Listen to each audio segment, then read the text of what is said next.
श्री स्वामी समर्थ. अडकलेले पैसे उधार दिलेले पैसे वाद न घालता परत मिळवण्यासाठी उपाय. व्यक्तीला पैसे दिल्यानंतर कित्येक महिने, वर्षे होऊन गेली तरीही काही लोक पैसे परत देत नाहीत.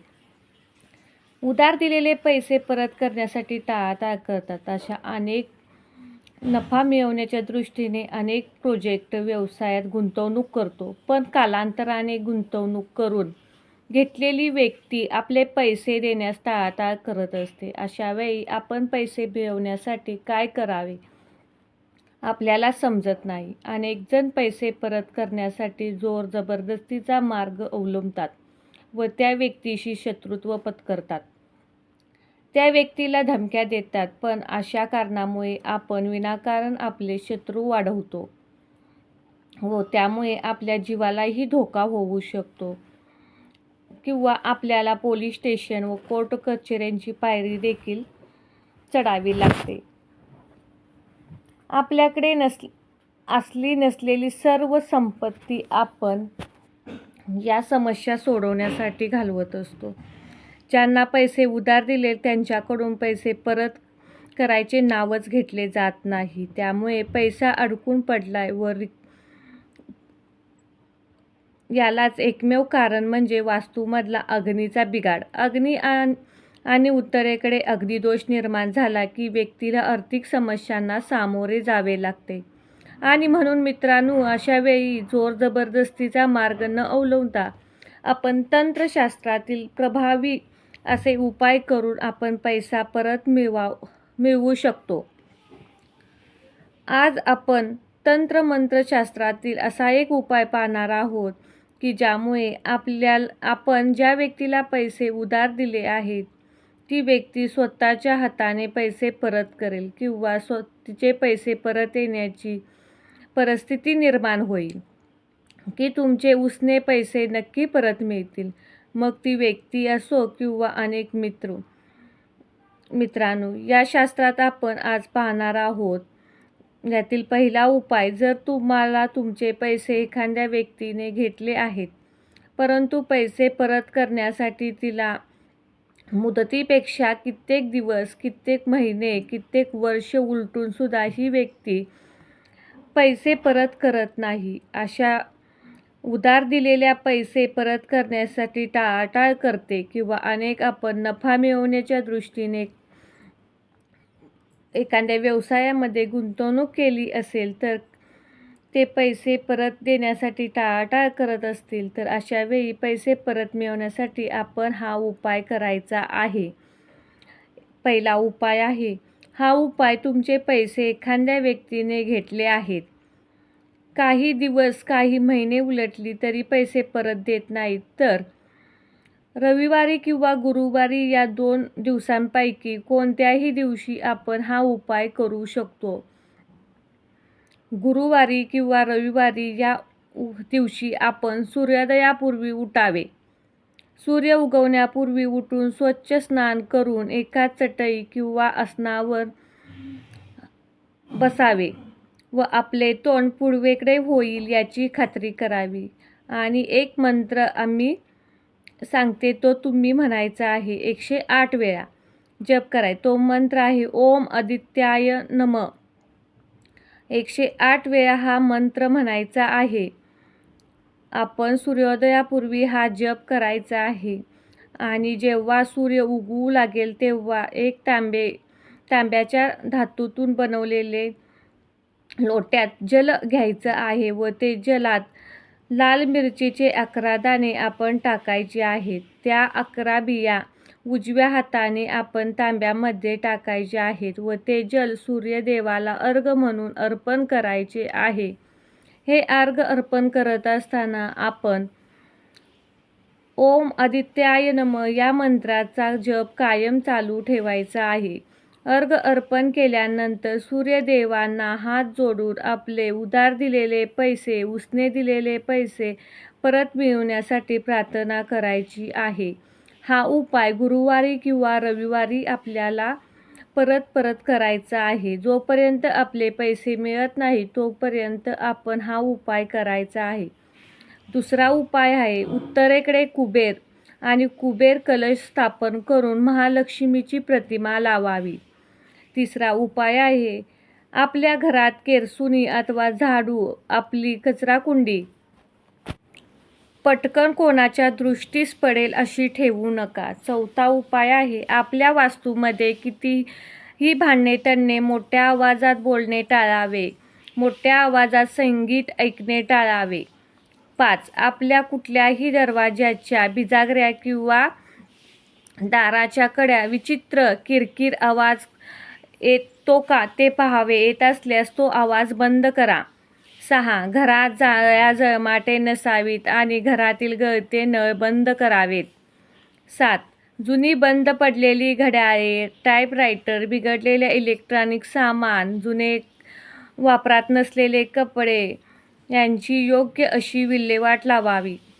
7. हा उपाय अशा लोकांसाठी आहे ज्यांचे पैसे देऊन खूप सारा कालावधी उलटून गेला आहे. अगदी अनेक वर्षे उलटली आहेत. कित्येक वर्ष उलटली तरी पैसे परत मिळत नाहीत किंवा खूप मोठी रक्कम आहे. समोरची व्यक्ती पैसे परत करण्याची कोणत्याही अवस्थेत नाही. अशासाठी हा उपाय करायचा आहे. यासाठी तुम्हाला रविवारचा दिवस निवडावा लागेल. रविवारच्या दिवशी आपल्या तांब्याचे पात्र घ्यायचे आहे. म्हणजे तांब्याच्या धातूपासून बनवलेले ताट, प्लेट असो काहीही चालेल. त्या तांब्याच्या पात्रामध्ये आपण एक कापुरी पान, तसेच ज्याला आपण विड्याचं पान असं म्हणतो, यालाच नागिनीचं पान देखील म्हटलं जातं, तर असे हे पान घेऊन देठासहित घ्यायचं आहे. पान आपण पालथे करून ठेवावे, सरळ ठेवायचे आहे व त्यावर देशी कापूर म्हणजेच भीमसेनी कापूर ठेवायचा आहे. अगदी भरपूर प्रमाणात देशी कापूर आपण या पानावर ठेवायचा आहे. हा कापूर आपण जाळायचा आहे. हा कापूर जाळताना आपण एक स्वच्छ भोजपत्र घ्यायचं आणि भोजपत्रामध्ये हिंदीमध्ये आपण भोजपत्र म्हणतो. पूजेचे किंवा इतर आयुर्वेदिक दुकानामध्ये हे भोजपत्र तुम्हाला मिळून जाईल. एक साधा कागद घेतला तरीही चालेल, मात्र या कागदावर कोणत्याही प्रकारच्या रेषा नसाव्यात. कागद स्वच्छ कोरा असावा आणि त्या कोऱ्या कागदावर भीमसेनी कापराची काजळी, ज्या व्यक्तीने पैसे घेतले आहेत त्या व्यक्तीचे आपण पैसे लिहायचे. लक्षात घ्या, फक्त नाव लिहायचं आहे. त्याचं संपूर्ण नाव लिहायची गरज नाही. फक्त नाव लिहायचं आणि त्यानंतर आपल्या उजव्या हाताने या भोजपत्रावर किंवा या कागदावरती आपण 7 वेळा थापी मारायची आहे.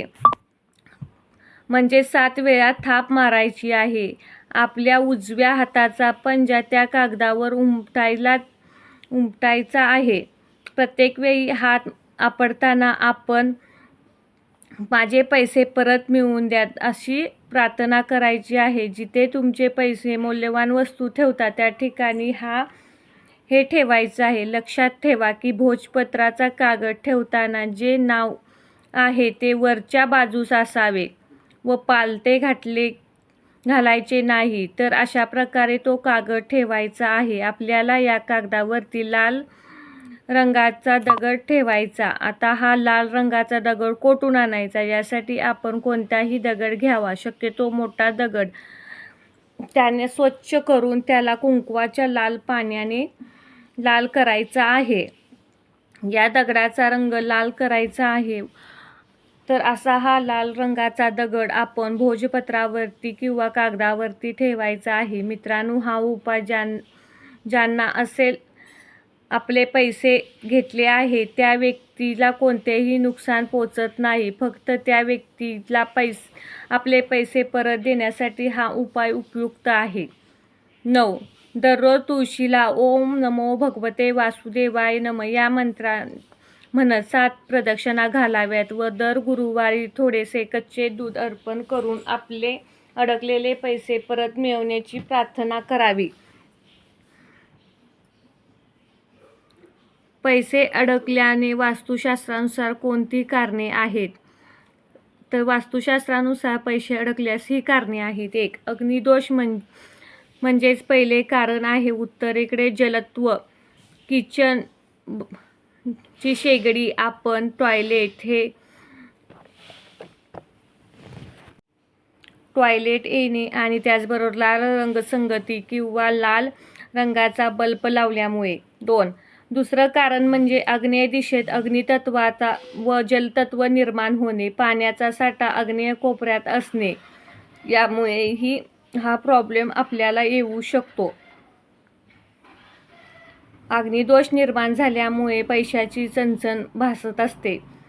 3. उत्तरेकडे जलतत्वाचा जर पिवळ्या रंगाचे रंगसंगती येऊन पृथ्वी तत्व निर्माण झाले तर तुम्ही केलेल्या परिश्रमाचे योग्य आर्थिक मोबदला मिळत नाही, पैसे अडकून राहतात. तसेच अग्निबिघाड हे वायव्य दिशाही बिघडते, जेणेकरून आपल्याला आधार मिळतो. 4. आपल्या वास्तूच्या ज्या दिशेत दोष असतो त्या दिशेत आपण समोरच्या दिशेत बिघाड आढळतो. वास्तू म्हणजे एक तबकडीसारखी असते. एक बाजू बिघडली तर समोरच्या सर्व दिशांचा समतोल बिघडतो. समोरची व्यक्ती कोणतेही नुकसान होणार नाही. याबाबत महत्त्वाचं की पैसा जितका चांगला आहे तितकाच वाईट आहे. पैशामुळे समोरच्या व्यक्तीचे मन दुखवू नका. त्यामुळे पैशासाठी इतका तगादा लावू नका की जी व्यक्ती आपल्या जीवाचा भरवाईट करण्याचा विचार करेल. म्हणूनच पैसा जितका चांगला आहे तितकाच तो वाईट आहे. आपल्या कुटुंबावर, आपल्यावर पैशामुळे कोणतीच वाईट वेळ येणार नाही याची दक्षता घ्या. जर तुम्हाला हा व्हिडिओ आवडला असेल तर व्हिडिओला लाईक करा, शेअर करा, कमेंट करा आणि आपल्या चॅनेलला सबस्क्राईब करा. श्री स्वामी समर्थ.